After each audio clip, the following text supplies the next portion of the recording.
పెట్టుబడుల ఆకర్షణలో CM Revanth Reddy team అదరగొట్టింది. 3 రోజుల పర్యటనలో ఏకంగా 40,000 కోట్ల రూపాయల విలువైన పెట్టుబడులను సాధించింది. తెలంగాణలో ఇన్వెస్ట్ చేసేందుకు బడా సంస్థలు ఆసక్తి చూపించాయి. ప్రభుత్వంతో అదానీ, టాటా, ఊబర్, గోద్రేజ్, జేఎస్డబ్ల్యూ ఒప్పందాలు కుదుర్చుకున్నాయి.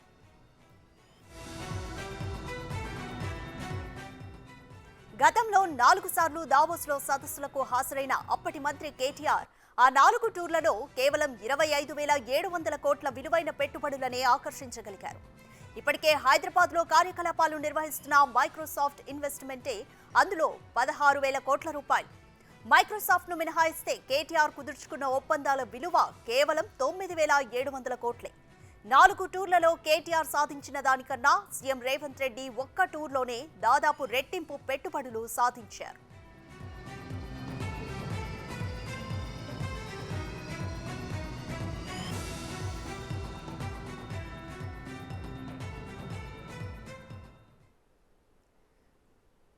రైటిక కంప్లీట్ డీటెయిల్స్ మా input editor Pavan Kumar live లో అందిస్తారు. పవన్ కుమార్, గతంలో కన్నా కూడా ఈసారి సుమారు రెట్టింపు ట్రిపుల్ అని చెప్పుకోవచ్చా? సో ఏ విధంగా చూడాలి రేవంత్ రెడ్డి టీం వర్క్ ని? రాధిక, దావోస్ పర్యటనను విజయవంతం చేయడానికి, పెట్టుబడులను తెలంగాణలో పెట్టుబడులు పెట్టడానికి, అంతర్జాతీయ సంస్థలను ఆకర్షించడానికి ఉన్న ఏ అవకాశాన్ని కూడా ముఖ్యమంత్రి రేవంత్ రెడ్డి ఆయన టీం విడిచిపెట్టలేదనే చెప్పాలి. మొత్తానికి ఫార్మా, ఎలక్ట్రానిక్స్, డేటా సెంటర్లతో పాటు డిఫెన్స్, ఏరోస్పేస్, అలానే ఫుడ్ ప్రాసెసింగ్ యూనిట్లతో పాటు రిన్యూవబుల్ ఎనర్జీ వంటి రంగాల్లో పెట్టుబడుల ఒప్పందాలపైన ముఖ్యంగా రేవంత్ టీం టార్గెట్ చేసింది. అనేక జాతీయ సంస్థలు కూడా పెట్టుబడులు పెట్టాయి. గత 4 సార్లు గత మంత్రి కేటీఆర్ ఆయన పర్యటించి తెచ్చిన పెట్టుబడుల కంటే రేవంత్ రెడ్డి ముఖ్యమంత్రిగా మొట్టమొదటిసారి దావోస్ పర్యటనకి వెళ్ళారు. ఈ పర్యటనలో ఆయన తీసుకొచ్చిన పెట్టుబడులు దాదాపుగా రెట్టింపని చెప్పాలి. దాదాపుగా 4 సార్లు అటు కేటీఆర్ దావోస్ పర్యటన చేశారు. 4 సార్లలో ఆయన తీసుకొచ్చిన పెట్టుబడులు కేవలం 25,700 కోట్ల రూపాయల ఒప్పందాలను మాత్రమే ఆయన చేయగలిగారు. కానీ మొట్టమొదటిసారి ముఖ్యమంత్రి హోదాలో అటు దావోస్ వెళ్ళిన రేవంత్, అట్లనే ఐటీ శాఖ మంత్రి దుద్దిల్ల శ్రీధర్ బాబు వీళ్ళ టీం మాత్రం 40,000 కోట్ల రూపాయల పెట్టుబడులను తీసుకొచ్చే అటు మైక్రోసాఫ్ట్ ఇన్వెస్ట్మెంట్ గతంలోనే ఇక్కడ 16,000 కోట్ల రూపాయల ఇన్వెస్ట్మెంట్ను తీసుకొచ్చారు ఈసారి. కానీ అంతకుముందు కేవలం 9,700 కోట్ల రూపాయలు మాత్రమే పెట్టుబడులు పెట్టాయి. ఇప్పుడు 16,000 కోట్లకు మైక్రోసాఫ్ట్ ఇక్కడ పెట్టుబడులు పెట్టడానికి ఒప్పందాలు కుదుర్చుకున్నాయి. ఇక అదానీ, టాటా, ఊబర్, గోద్రేజ్, జేఎస్డబ్ల్యూ వంటి దేశీయ సంస్థలు కూడా ఇటు తెలంగాణలో పెట్టుబడులు పెట్టడానికి పెద్ద ఎత్తున ముందుకొచ్చిన పరిస్థితి కనపడుతుంది. అదానీ ఏకంగా 12,400 కోట్ల రూపాయలు పెట్టుబడులు పెట్టాయి. టాటా టీసీఎస్ కూడా పెద్ద ఎత్తున పెట్టుబడులు పెట్టింది. అటు అదానీ గ్రూప్ 12,400 రూపాయల పెట్టుబడులు పెడితే అటు 8,000 కోట్లతో 12.5 గిగావాట్ల సెల్ మ్యానుఫ్యాక్చరింగ్ యూనిట్ను ఏర్పాటు చేయడానికి గోడి ఇండియా ఒప్పందం చేకూర్చుకుంది. అట్లనే జేఎస్డబ్ల్యూ ఎనర్జీ అటు పంప్ స్టోరేజ్ యూనిట్ కోసం 9,000 కోట్ల రూపాయల పెట్టుబడులు పెట్టాయి. టాటా గ్రూప్ 1,500 కోట్లు పెట్టింది. అట్లనే ఊబర్ సంస్థ అటు ఆర్టిఫిషియల్ ఇంటెలిజెన్స్ యూనిట్ను ఏర్పాటు చేయడానికి వెబ్వర్క్స్ డాటా సెంటర్ కోసం 5,200 కోట్ల రూపాయలతో డాటా సెంటర్లను ఏర్పాటు చేయడానికి కూడా ఏర్పాటుకు ఒప్పందం కుదుర్చుకున్నాయి. ఇంకా ఖమ్మంలో పామాయిల్ తయారీ కేంద్రంకి సంబంధించి దాని కేంద్రానికి కూడా ఒప్పందం గోద్రేజ్ కంపెనీ కుదుర్చుకుంది. వాస్తవానికి దావోస్ పర్యటన మొదలైనప్పటి నుంచి కూడా అటు రేవంత్ రెడ్డి కొన్ని నేషనల్ మీడియా ఛానళ్లతో ఆయన మాట్లాడారు. ఆయన మాట్లాడటంలో ఆయన భాషను గేలి చేస్తూ రకరకాలుగా సామాజిక మాధ్యమాల్లో ట్రోల్ చేశారు. దానికి ఇటు కాంగ్రెస్ నాయకులు కూడా కౌంటర్ ఇచ్చారు. అటు భాష ప్రధానం కాదు, ఇక్కడ పెట్టుబడులను ఆకర్షించడంలో ఏ రకంగా ముందుకెళ్తున్నారో చూడాలంటూ చెప్పినప్పటికీ కేవలం ఆయన భాషపైనే టార్గెట్ చేసిన బీఆర్ఎస్ నేతలు రకరకాలుగా సోషల్ మీడియాలో ట్రోల్ చేస్తూ వచ్చారు. కానీ అటు రేవంత్ రెడ్డి మాత్రం ఎక్కడ ఈ రేవంత్ రెడ్డి టీం అటు జయేష్ రంజన్ లాంటి సీనియర్ ఐఏఎస్ అధికారులు కూడా ఈ టీంలో ఉన్నారు. వాళ్ళందరూ కూడా ఎక్కడ వెనక్కి తగ్గకుండా ప్రతి ఒక్క అవకాశాన్ని కూడా పూర్తి స్థాయిలో వినియోగించుకున్నారు. దాంతో 40,000 కోట్ల రూపాయల పెట్టుబడులను తెలంగాణకు తీసుకురావడంలో వాళ్ళందరూ కూడా సఫలమయ్యారు. కేవలం పెట్టుబడులు మాత్రమే కాకుండా పెద్ద ఎత్తున ఉపాధి కల్పనలో కూడా ఈ సంస్థలన్నీ కూడా ముందుకు వచ్చాయి. ఈ పెట్టుబడుల ద్వారా దాదాపుగా వేల సంఖ్యలో ఉద్యోగాలను ఇవ్వడానికి సిద్ధమయ్యే ఈ సంస్థలన్నీ కూడా మొత్తంగా అటు Revanth Reddy tour super success అయిందని చెప్పాలి. ఇటు రకరకాలుగా సోషల్ మీడియాలో ట్రోల్ చేసినా ఎక్కడ ఏమాత్రం పట్టించుకోకుండా టీఎస్ ఐపాస్ ఏదైతే స్థాపించారో దానిలో ఇంకా సరళతరం చేస్తూ రాబోయే రోజుల్లో ఇక్కడ పారిశ్రామికవేత్తలకు ఏ రకమైన మౌలిక వసతులు కల్పిస్తాము, ఏ రకం సింగిల్ విండో విధానం ద్వారా ఏ రకంగానైతే ఇప్పటికే వాళ్ళ అనుమతులు తీసుకుంటున్నారో దాన్ని ఇంకా సరళతరం చేస్తూ ఇక్కడ వ్యాపారాలు నిర్వహించుకోవడానికి, ఇక్కడ పెట్టుబడులు పెట్టడానికి, వ్యాపారాలను విస్తరించుకోవడానికి ఉన్న అవకాశాలన్నింటినీ కూడా వివరించడంతో అటు దావోస్ పర్యటనలో అనేక సంస్థలు తెలంగాణ వైపు మొగ్గు చూపాయని చెప్పాలి. అంతేకాకుండా అంతర్జాతీయ సంస్థలు Medtronic, AstraZeneca, Google, Uber, Mastercard, Bayer, LTC, UPL తదితర అంతర్జాతీయ సంస్థలు కూడా ఇప్పుడు తెలంగాణలో పెట్టుబడులు పెట్టడానికి సిద్ధమవుతున్న పరిస్థితి అయితే కనపడుతుంది. ఇప్పటికే అటు మౌఖికంగా అటు కొంతవరకు పెట్టుబడులు పెడతామని చెప్పినప్పటికీ ఇంకా వాటితో ఎంఓయూలు కుదరాల్సి ఉంది. ఇప్పటికే 40,000 కోట్ల రూపాయల పెట్టుబడులను ఇప్పటికే తీసుకొని వచ్చారని మనం భావించాల్సి ఉంటుంది. రాబోయే రోజుల్లో మరిన్ని అంతర్జాతీయ సంస్థలు కూడా తెలంగాణలో పెట్టుబడులు పెట్టడానికి సిద్ధమవుతున్న పరిస్థితి అయితే కనపడుతుంది. పవన్, ఇంత పెట్టుబడులను ఆకర్షించడానికి రేవంత్ రెడ్డి టీం ఏ విధంగా ఎటువంటి ప్రణాళికతో పనిచేసింది అనుకోవచ్చు? అయితే ఇప్పటికే ఇక్కడ కొంతవరకు పెట్టుబడులు పెట్టడానికి వస్తున్న కంపెనీలన్నిటికీ కూడా అనుమతులు కావచ్చు, అట్లనే వాళ్ళకి కావాల్సిన మౌలిక వసతుల కల్పనలో కొంతవరకు టీఎస్ ఐపాస్ అనే సంస్థను ఏర్పాటు చేసి వాటి ద్వారా అనుమతులన్నీ కూడా సింగిల్ విండో విధానం ద్వారా ఇస్తూ ఉన్నారు. దానిలో భాగంగానే ఇంకా వాటినన్నిటిని కూడా సరళతరం చేయడం ద్వారా వాళ్లకు తెలంగాణలో పెట్టుబడులు పెట్టడానికి కానీ తెలంగాణలో వ్యాపారాలు విస్తరింపజేసుకోవడానికి చాలా సులువుగా ఉండేటట్లుగా ఇవన్నీ కూడా చేశారు. అదానీ గ్రూప్ కనుక మనం చూసినట్లయితే 12,400 కోట్ల రూపాయల పెట్టుబడులు పెట్టాయి. ఇవన్నీ కూడా స్టోరేజ్ ప్రాజెక్టులు, డేటా సెంటర్లు, cement, grinding unit, counter drone systems, అట్లనే మిసైల్ డెవలప్మెంట్కి సంబంధించి డిఫెన్స్ రంగంలో ఇవన్నీ కూడా పెట్టుబడులు పెట్టడం జరిగింది. వీటిని జేఎస్డబ్ల్యూ ఎనర్జీ వచ్చేసి 9,000 కోట్ల రూపాయలు పంప్డ్ స్టోరేజ్ ప్రాజెక్టులో వీటిని అన్నింటినీ కూడా పెట్టుబడులు పెట్టడానికి వచ్చాయి. అట్లనే గోడి ఇండియా చూసినట్లయితే సెల్ మ్యానుఫ్యాక్చరింగ్ యూనిట్ 12.5 గిగావాట్ల సామర్థ్యం కలిగిన పెట్టబడింది. దానిలో 6,000 మందికి ఉపాధి కల్పించనున్నారని 6,000 మందికి ఉపాధి దొరికే అవకాశం ఉంటుంది. అట్లనే వెబ్ వర్క్స్ అనే సంస్థ 5,200 కోట్ల రూపాయల పెట్టుబడులు పెట్టింది. ఇది గ్రీన్ఫీల్డ్ హైపర్ స్కేల్ డేటా సెంటర్లతో పాటు 10,000 మెగావాట్ల నెట్వర్కింగ్ హెవీ డేటా సెంటర్ను ఏర్పాటు చేసింది. ఇక అరజన్ లైఫ్ సైన్సెస్ దీనిలో చూసినట్లయితే 2,000 కోట్ల రూపాయల పెట్టుబడులు పెట్టడంతో పాటు 1,500 మందికి ఉపాధి కల్పించే అవకాశం కనపడుతుంది. అట్లనే Godrej India integrated oil palm processing యూనిట్లను ఇక్కడ పెట్టడానికి ఒప్పందం కుదుర్చుకుంది. 1,270 కోట్ల రూపాయల పెట్టుబడులను ఆ సంస్థ ఇందులో పెట్టింది. ఇక సర్జికల్ ఇంప్లాంట్స్ గ్రూప్ కూడా పెట్టుబడులు పెట్టింది. దాదాపుగా 231 కోట్ల రూపాయల పెట్టుబడులను తెలంగాణలో పెట్టడానికి అంగీకరించింది. తెలంగాణ టాటా టెక్నాలజీస్ లిమిటెడ్ ఇందులో 1,500 కోట్ల రూపాయల పెట్టుబడులు పెట్టింది. సిస్ట్రా గ్రూప్ అందులో ఇక్కడ పెట్టుబడులు పెట్టడంతో పాటు 1,000 మందికి ఉపాధి కల్పనకు సంబంధించి వాళ్ళు ఇప్పటికే ఒప్పందాలు కుదుర్చుకున్నారు. ఊబర్ సంస్థ కూడా దాదాపుగా 1,000 మందికి ఒప్పందాలు కుదుర్చుకోవడంతో పాటు ఇక్కడ పెద్ద ఎత్తున దాన్ని ఎక్స్పాండ్ చేయడానికి ఆర్టిఫిషియల్ ఇంటెలిజెన్స్ సంస్థని ఇక్కడ యూనిట్ని నెలకొల్పడానికి కూడా ఒప్పందాలు కుదుర్చుకుంది. ఇంకా క్వెంట్రకో సంస్థ ఇప్పటికే 1,000 మందికి ఉపాధి కల్పించేలాగా వాళ్ళు కూడా ఒప్పందం కుదుర్చుకున్నారు. ఇవి ముఖ్యంగా బ్లాక్ చైన్ అట్లనే ఆర్టిఫిషియల్ ఇంటెలిజెన్స్ దీనిపైన ఈ సంస్థ పనిచేయనున్నది. ఇట్లనే Q9 సొల్యూషన్స్ కూడా పెద్ద ఎత్తున ఒప్పందాలు కుదుర్చుకుంది. సప్లై చైన్ స్కిల్స్ని ఇక్కడ ఈ సంస్థ ఇక్కడ పెట్టనుంది. మొత్తంగా 39,601.5 కోట్ల రూపాయల పెట్టుబడులను తెలంగాణ ప్రభుత్వం ఆకర్షించింది. ఇది నిజంగా కూడా సక్సెస్ఫుల్ అనే చెప్పాలి. ఎందుకంటే గడిచిన 9 ఏళ్లలో 4 సార్లు గతంలో ఉన్న మంత్రి కేటీఆర్, ఐటీ శాఖ మంత్రి, ఆయన పర్యటించారు. 4 సార్లు దావోస్కు పర్యటించారు.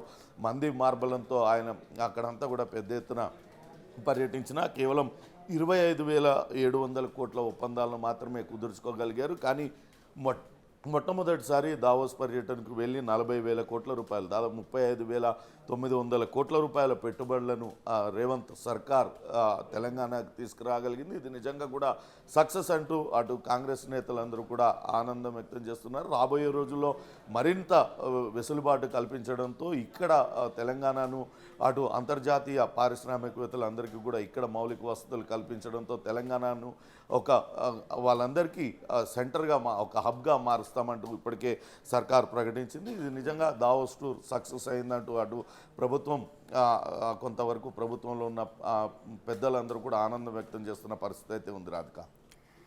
రైట్ పవన్, ఈ రోజు మార్నింగ్ కూడా కేటీఆర్ సోషల్ మీడియాలో ఒక పోస్ట్ పెట్టారు. అదానీ గ్రూప్ కోసమే బీజేపీ పనిచేస్తుంది అంటూ. రాహుల్ గాంధీ కూడా దీన్ని అపోజ్ చేస్తున్నారు. కానీ సీఎం రేవంత్ రెడ్డి మాత్రం అదానీతోనే ఇక్కడ పెట్టుబడులు తెప్పించుకున్నారు, బిజినెస్ రిలేషన్ మెయింటైన్ చేస్తున్నారు అని కూడా ఒక పోస్ట్ అయితే చేశారు. దీన్ని ఏ విధంగా కాంగ్రెస్ నేతలు తిప్పికొడుతున్నారు? అయితే అదానీ ఎదుగుదల వెనకాల బీజేపీ ఉందంటూ గతంలో కాంగ్రెస్ నేతలందరూ కూడా ఆరోపణలు చేస్తూ ఉన్నారు. ఆయన పైన హిండెన్బర్గ్ సంస్థ కూడా ఒక సంచలన రిపోర్ట్ విడుదల చేసింది. దానిపైన అదానీ పైన పెద్ద ఎత్తున ఆరోపణలు వచ్చాయి. కానీ ఇటీవల కాలంలో చూసినట్లయితే తిరిగి అటు ప్రపంచ కుబేరుల్లో అదానీ ఒకరిగా తిరిగి ఎదిగారు. ఆయన వ్యాపార సామ్రాజ్యాన్ని ఇతర దేశాలకు కూడా విస్తరిస్తూ ఉన్నారు. కాబట్టి ఆయనతో వ్యాపార ఒప్పందాలు మాత్రమే కుదుర్చుకున్నారు. ఆయనతో ఉన్న ఇక్కడ పెట్టుబడులు పెట్టించడం ద్వారా ఇక్కడ ఉపాధి అవకాశాలు పెరుగుతాయి. తెలంగాణలో అనేక మంది ఉపాధి పొందుతారు. అంతేకాకుండా తెలంగాణకు కూడా కొంత సంపద పెరిగే అవకాశం ఉన్న నేపథ్యంలోనే అదానీతో ఇక్కడ పెట్టుబడులు పెట్టించారు. అదానీ ఇప్పటివరకు అటు గుజరాత్లో అనేక రకాల పెట్టుబడులు పెట్టారు. దేశంలోని ఇతర రాష్ట్రాలతో కూడా ఆయన అనేక ఒప్పందాలు కుదుర్చుకున్నారు. ఆయనతో వ్యాపార ఒప్పందాలు కుదుర్చుకొని ఆయన పెట్టుబడులు సంస్థ ఇక్కడ విస్తరింపజేసుకుంటే తమకు ఏం సంబంధం ఉంటుంది? అది కేవలం వ్యాపారపరమైన ఒప్పందం మాత్రమే. రాజకీయపరమైన విభేదాలు, రాజకీయపరమైన విమర్శలు ఎన్ని ఉన్నా కానీ ఇక్కడ మాత్రం కేవలం పెట్టుబడులను ఆకర్షించడం, తద్వారా తెలంగాణ యువతకు, తెలంగాణ ప్రజలకు ఉపాధి కల్పించడమే లక్ష్యంగా ఈ పెట్టుబడుల కోసమే అదానీతో ఆ ఒప్పందాలన్నీ కూడా కుదుర్చుకున్నట్లుగా కాంగ్రెస్ పార్టీ చెప్తూ వస్తుంది. కాంగ్రెస్ పార్టీ నేతలు, రాష్ట్రానికి సంబంధించిన కాంగ్రెస్ పార్టీ నేతలు చెప్తూ ఉన్నారు. వ్యాపార సంస్థలపైన అనేక రకాలైన వివాదాలు ఉండొచ్చు, అనేక రకాలైన విమర్శలు చేయవచ్చు. కానీ ఇక్కడ చూసినట్లయితే చాలా పారదర్శకంగా ఈ ఒప్పందాల ప్రక్రియ అంతా కూడా కొనసాగుతుంది. ఇక్కడ అదానీ సంస్థ మిజైల్ తయారీ కావచ్చు, డిఫెన్స్ రంగంలో పెట్టుబడులు పెడుతూ ఉంది. తద్వారా యువతకు ఉపాధి దొరుకుతుంది. అట్లనే తెలంగాణ రాష్ట్రానికి కూడా కొంత పేరు వస్తుందన్న ఉద్దేశంతోనే అదానీతో పెట్టుబడులు, అదానీతో ఒప్పందాలు కుదుర్చుకున్నట్లుగా రాష్ట్ర కాంగ్రెస్ నాయకులు అయితే చెప్తూ ఉన్నారు. మొత్తంగా దావోస్ టూర్ అయితే సూపర్ సక్సెస్ అయింది. అటు దేశీయ సంస్థలు ఇక్కడ పెద్ద ఎత్తున తెలంగాణ వైపు చూస్తూ ఉన్నాయి, ఇక్కడ పెట్టుబడులు పెట్టడానికి. అలానే అంతర్జాతీయ సంస్థలు కూడా ముందుకు వచ్చే మొదటిసారి వెళ్ళిన సమయంలోనే ఇక్కడ తాము భవిష్యత్తులో ఏం చేయబోతున్నాం, ఇంకా ఎటువంటి మౌలిక వసతులు కల్పిస్తాము, ఇంకా వ్యాపారాన్ని విస్తరించుకోవడానికి ఇక్కడ ఏ రకమైన ఫెసిలిటీస్ కల్పిస్తామని చెప్పి వాళ్ళందరినీ ఒప్పించడంలో రేవంత్ టీం సక్సెస్ అయ్యిందనే భావించాల్సి ఉంటుంది. దాంతో అటు కాంగ్రెస్ పార్టీ నేతలు కావచ్చు, ఇటు ప్రభుత్వంలోని పెద్దలందరూ కూడా కొంత ఆనందం వ్యక్తం చేస్తున్న పరిస్థితి. రాబోయే రోజుల్లో మరింతగా పెట్టుబడులను ఆకర్షించి తెలంగాణను దేశంలోనే నంబర్ 1 రాష్ట్రంగా చేయాలనేది ఉద్దేశంగా రేవంత్ అడుగులు ముందుకు వేస్తున్నట్లుగా మనం భావించాల్సి ఉంటుంది. రాధిక. రైట్ పవన్, ఒక పక్క అదానీ, గోద్రేజ్, అలాగే ఊబర్ ఇటువంటి కంపెనీలు దాదాపుగా అన్ని డిపార్ట్మెంట్స్లోనూ మనకి కవర్ అయినట్టుగా అనుకోవచ్చు. అయితే ఈ ఒకప్పటి ఉన్న మాట ఏంటి అంటే హైదరాబాద్లోనే సెంట్రలైజ్డ్గా ఈ పెట్టుబడులన్నీ వస్తున్నాయి, ఇక్కడే డెవలప్మెంట్ జరుగుతుంది అని. బట్ ఇప్పుడు ఖమ్మంలో కూడా ఒక పామ్ ఆయిల్ యూనిట్ రావడాన్ని ఏ విధంగా చూడాలి? డీసెంట్రలైజ్ చేసే విధంగా రేవంత్ రెడ్డి అడుగులు పడ్డాయనుకోవచ్చా? ఖచ్చితంగా అభివృద్ధి వికేంద్రీకరణ పైన మొదటి నుంచి కూడా రేవంత్ సర్కార్ దృష్టి పెట్టింది. ఇప్పటికే ఇక్కడ ఉన్న ఫార్మాసిటీని కొంత దూరం వరకు మళ్లించి అక్కడ ఒక మెగా టౌన్షిప్ను పెట్టాలంటూ భావించారు. అట్లనే ఏదైతే ఇప్పుడు ప్రతిపాదిత RRR ఉందో, రీజనల్ రింగ్ రోడ్ ఉందో, దాని బయట పెద్ద ఎత్తున పరిశ్రమలను ఏర్పాటు చేయడం ద్వారా సిటీలో ప్రజలకు ఎటువంటి కాలుష్యం లేకుండా చూడాలని రేవంత్ సర్కార్ భావిస్తుంది. RRR చుట్టూతా అటు టౌన్షిప్ల ఏర్పాటుతో పాటు ఇటువంటి మరిన్ని పరిశ్రమలు ఏర్పాటు చేయడం ద్వారా అక్కడ ఆయా ప్రాంతాలు అన్నీ కూడా అభివృద్ధి చెందుతాయంటూ రేవంత్ సర్కార్ భావిస్తున్నది. కేవలం హైదరాబాద్ చుట్టుపక్కలే కాకుండా ఆ పరిశ్రమలకు సంబంధించి వాళ్ళకు ఎక్కడ అనుకూలంగా ఉంటుంది వాళ్ళు ఏర్పాటు చేసుకోవడానికి ఆయా ప్రాంతాల్లో ఆ పరిశ్రమలు ఏర్పాటు చేయడం, అక్కడ భూసేకరణ జరిపి త్వరితగతిన వాళ్ళందరికీ అప్పచెప్పడం ద్వారా అక్కడ వాళ్ళ ఆపరేషన్స్ ప్రారంభించడం, ఆ స్థానిక యువతకు ఉపాధి పెరగడంతో పాటు ఆయా ప్రాంతాలన్నీ కూడా అభివృద్ధి చెందుతాయన్న దిశగానే రేవంత్ సర్కార్ అడుగులు వేస్తుంది. ఇప్పటిదాకా పామాయిల్ అనేది కేవలం ఆంధ్ర ప్రాంతంలోని కొన్ని ప్రాంతాలకే మాత్రమే పరిమితమైంది. కానీ మొట్టమొదటిసారిగా ఇక్కడ తెలంగాణలో ఖమ్మం జిల్లాలో పామాయిల్ సంబంధించి పంటకు సంబంధించి అక్కడ గోద్రేజ్తో ఒప్పందాలు చేకూర్చుకోవడం, అక్కడ గోద్రేజ్ సంస్థ కూడా దాదాపుగా పెద్ద ఎత్తున పెట్టుబడులు 1270 కోట్ల రూపాయలు పెట్టుబడులు పెట్టడానికి ముందుకు రావడం కూడా మనం గమనించాలి. మొత్తంగా ఆ అభివృద్ధి వికేంద్రీకరణ కూడా ఈ పరిశ్రమలతో సాధ్యమవుతుంది. అందుకే ఇంకా పెద్ద ఎత్తున ఇటువంటి పరిశ్రమలన్నీ కూడా ముందుకు రావాలంటూ రేవంత్ రెడ్డి సర్కార్ దావోస్ పర్యటనలో కోరింది. ఇంకా అనేక అంతర్జాతీయ సంస్థలతో కూడా వాళ్ళందరూ కూడా మాట్లాడడం జరిగింది, వాళ్ళందరినీ కూడా కలవడం జరిగింది. సిఐఐ, నాస్కామ్ వంటి వ్యాపార ఛాంబర్స్ ప్రతినిధులతో కూడా భేటీ అయ్యారు. ఆ భేటీలో తెలంగాణలో భవిష్యత్తులో కల్పించబోయే మౌలిక వసతులు, వ్యాపారాన్ని విస్తరించుకోవడానికి ఏ రకంగా సహకారాలు అందిస్తుంది, గత ప్రభుత్వం అందించిన దానికన్నా ఇంకా ఫ్రెండ్లీ గవర్నమెంట్ ఉంటుందని చెప్పి ఆ పెట్టుబడులను ఆకర్షించడంలో రేవంత్ టీం సక్సెస్ అయిందనే చెప్పాలి. రాధిక. రైట్ పవన్, ఇంత పెద్ద మొత్తంలో పెట్టుబడులను ఆకర్షించడం, దీనికోసం తెలంగాణలో అసలు ఎటువంటి భౌగోళిక పరిస్థితులు అనుకూలిస్తున్నాయి? అలాగే ఈసారి ప్రభుత్వం తరపున సీఎం రేవంత్ రెడ్డి ఎటువంటి హామీ ఇచ్చారు సంస్థలకు?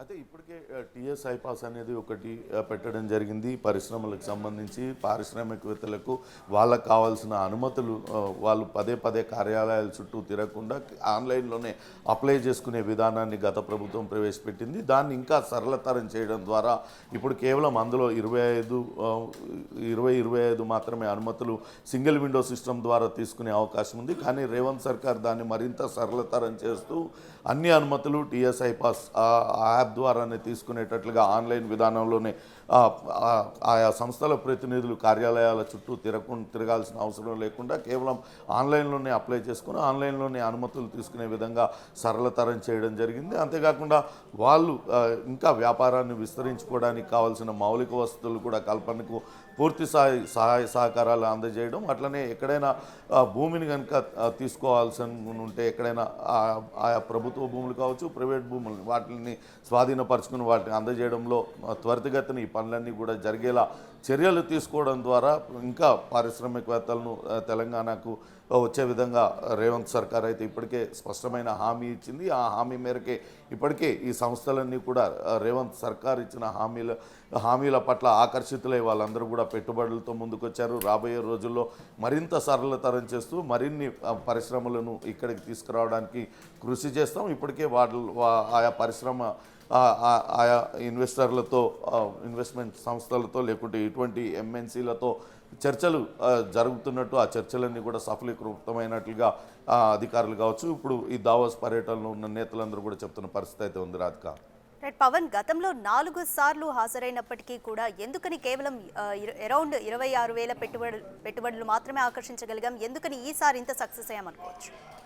ఖచ్చితంగా గత ప్రభుత్వం మొదటి నుంచి కూడా చెప్తూ వస్తుంది, తాము పెద్ద ఎత్తున అటు ఎంఎన్సీలను ఆకర్షించాము, పెద్ద ఎత్తున పెట్టుబడులన్నింటినీ కూడా తీసుకువచ్చామంటూ చెప్తూ వస్తుంది. కానీ ప్రచార ఆర్భాటం ఎక్కువగా చేసుకుంది. కానీ ఎక్కడ కూడా వాస్తవానికి చూస్తే 4 సార్లు పర్యటించారు. మంది మార్బలంతో వెళ్ళి కేవలం 25,700 కోట్లను మాత్రమే ఒప్పందాలు చేసుకోగలిగారు. కానీ మొట్టమొదటిసారి దావోస్ పర్యటనకు వెళ్ళి దాదాపుగా 35,000 కోట్లు 35.9 కోట్ల రూపాయలు 39.600 కోట్ల రూపాయల పెట్టుబడులను రేవంత్ సర్కార్ ఆకర్షించగలిగింది. ఎక్కడ ప్రచారార్భాటం లేకుండా ఖచ్చితంగా దొరికిన ప్రతి అవకాశాన్ని వినియోగించుకొని తెలంగాణలో పెట్టుబడులు పెడితే రాబోయే రోజుల్లో వాళ్ళకి ఎటువంటి మంచి జరుగుతుంది, ఎటువంటి లాభాలు ఉంటాయి, ఎటువంటి ఫెసిలిటీస్ తెలంగాణ ప్రభుత్వం కల్పించబోతుంది అనేది పూర్తి స్థాయిలో వాళ్ళకి వివరించిన రేవంత్ టీం ఆయా సంస్థలను ఇక్కడ పెట్టుబడులు పెట్టేలా ఒప్పించగలిగే. ఈ నేపథ్యంలో ఆ సంస్థలన్నీ కూడా ఇక్కడ పెట్టుబడులు పెట్టడానికి ఒప్పందం చేసుకున్నాయి. కొన్ని సంస్థలు ఇప్పటికే ఇక్కడ పెట్టుబడులు పెట్టాయి, మైక్రోసాఫ్ట్ లాంటివి పెట్టుబడులు పెట్టాయి. అవి మరింతగా విస్తరించుకోవడానికి కూడా ముందుకు వచ్చాయి. కేవలం గతంలో 9,700 కోట్ల రూపాయలు మాత్రమే ఒప్పందాలు చేసుకోగలిగాం మైక్రోసాఫ్ట్తో. కానీ ఈసారి మనం చూసినట్లయితే 16,000 కోట్ల రూపాయలను హైదరాబాద్లో ఇన్వెస్ట్ చేయడానికి మైక్రోసాఫ్ట్ ముందుకు వచ్చింది. కానీ మైక్రోసాఫ్ట్ని ఇక్కడికి తీసుకురావడంలో తామదే పాత్ర, తామే ఇక్కడ చేపించామన్నారు. కానీ కేవలం 9,700 కోట్లు మాత్రమే పెట్టుబడులు పెట్టించగలిగారు. కానీ దానికి భిన్నంగా ఇప్పుడు 16,000 కోట్ల రూపాయల పెట్టుబడులను రేవంత్ రెడ్డి సర్కార్ ఆకర్షించగలిగింది. అంటే వాళ్ళలో అంత నమ్మకాన్ని కుదుర్చగలిగింది, అంత నమ్మకాన్ని వాళ్ళలో కలిగించింది. కాబట్టి ఆయా సంస్థలన్నీ కూడా తెలంగాణను రాబోయే భవిష్యత్తులో ఇక్కడ పెట్టుబడులకు స్వర్గధామం అని భావించి ఆయా కంపెనీలన్నీ కూడా ఇక్కడ పెట్టుబడులు పెట్టినట్లుగా భావించాల్సి వస్తుంది. రాబోయే రోజుల్లో మరిన్ని ఎంఎన్సీలన్నింటినీ కూడా ఇక్కడ తీసుకురావడానికి నిరంతరంగా ప్రయత్నిస్తూనే ఉంటామంటూ ఇప్పటికే మంత్రి శ్రీధర్ బాబు కావచ్చు, ఈ పర్యటనలో పాల్గొన్న ముఖ్యమంత్రి రేవంత్ రెడ్డి కూడా చెప్పడం జరిగింది. Radhika, thanks for the update Pawan.